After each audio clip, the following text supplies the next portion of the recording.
Life is a series of conversations. You've heard that before, but what does it really mean? Well, step back for a minute and ask yourself everything good, meaningful that happened in your life, how much of it was just sitting alone, staring at a computer, staring at a phone, staring in your room alone? Yeah, I enjoy reading alone sometimes. Alone time can be good. But the biggest things that have an impact on your life, the job interview where you get the job, the interview at school that accepts you, proposing marriage to someone, building actual friendships, talking with each other late at night in a dorm room or over coffee, early morning or lunchtimes.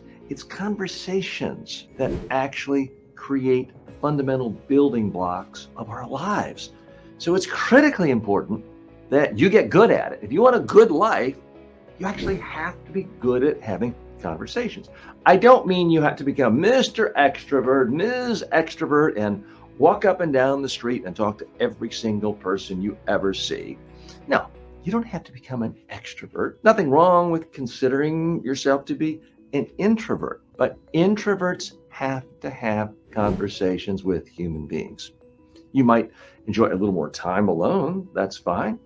You might enjoy a smaller group of friends, perfectly okay. You don't have to be the life of every party. In fact, you don't even have to go to parties, but you do have to have conversations with human beings. You can skip the big keg party where there are 1,000 other people, but maybe you actually want to spend an hour or 2 hours with one or two friends from the chess club or the computer AI club if you're in school. There's no one set size group of people you have to talk to on a regular basis. But if you want to be a successful human being, a happy human being, you're going to have to learn how to have conversations. Now, this can be intimidating for a lot of people, especially these days when more and more people are spending hour after hour a day staring at a screen. Because when you stare at a screen, you do not increase your ability to have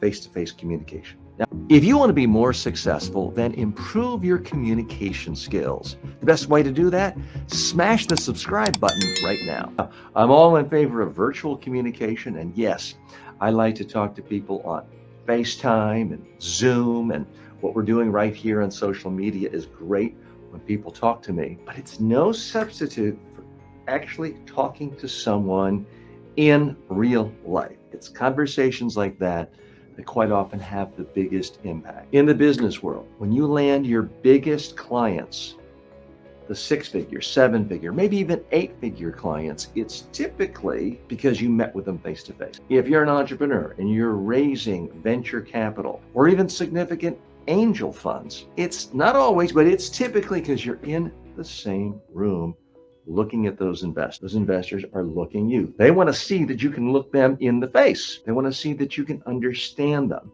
that you can actually respond to them and address their concerns. It's got to be a two-way conversation. Now, it's untrue that nobody knows how to have conversations anymore. That's an exaggeration. And it's also untrue that in the past, everyone was great at having conversations and everyone was some great conversationalist sitting around the Algonquin round table discussing witty matters of philosophy and literature. That's a false reading of history. All you have to worry about is you and building your own comfort level in your ability to speak to people. Now, you might not want to speak on the grand stage to 100,000 people or to 50,000 people. That's okay. You might not want to go on the BBC or CNN or some big international TV network and speak to millions.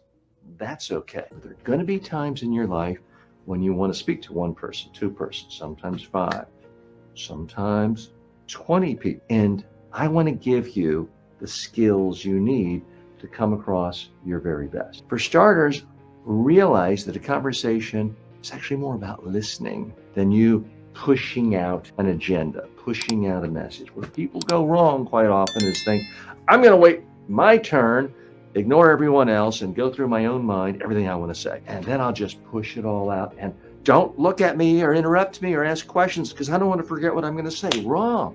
Listen to other people. Address their concerns first, ideally. Focus on one idea at a time, and then ask them, Did I address your concerns?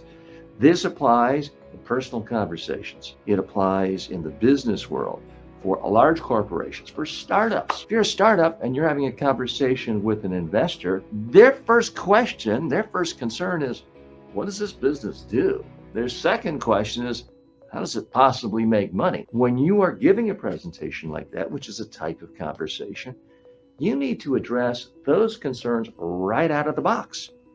That's much more important than getting into all the little details of your technology and all the bells and whistles, gizmos, and your brilliant crafting of software. Nobody cares about that if they don't understand, what does your business do? What problem does your business solve? And how do you make money? Now, you might not be an entrepreneur. That's okay. You might be an administrator at a major hospital and you're trying to change policies. You're trying to get doctors to wash their hands more or follow some other protocol. You've got to communicate with them on their terms. You've got to speak to them in a way that makes them understand you respect them. You're listening to them. You are concerned with them. You're giving them ample time to respond to you and share their concerns.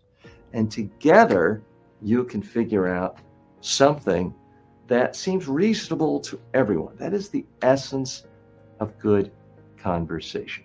Where so many people go wrong is they're too passive. They just sit there and listen and they expect the other person to do all the heavy lifting. Or they do the opposite. They do all the talking. They don't even give the other person a chance to ask a question. It needs to be balanced. I don't mean 50-50. I don't mean you sit there with a stopwatch and say, well, you talk for 30 seconds. Now it's my turn to talk 30 seconds. No, it can't be that tit for tat.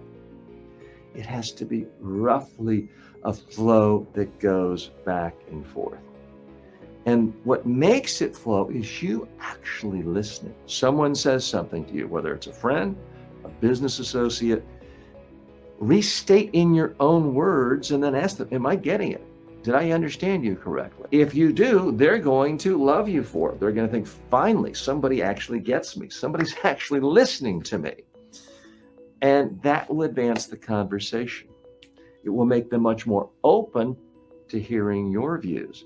Now, to take it even deeper, ask a question based on what they just told you so that you can go deeper in your understanding.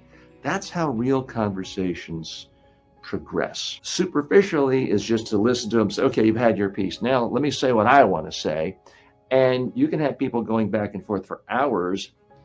No real exchange of ideas take place because no one's listening to anyone. You don't want to be like that. Get in the habit of having real conversations where you truly listen to someone. Get rid of your own agenda for a few minutes. Listen to them. Restate it. Make sure you got it. Ask a question. Listen more.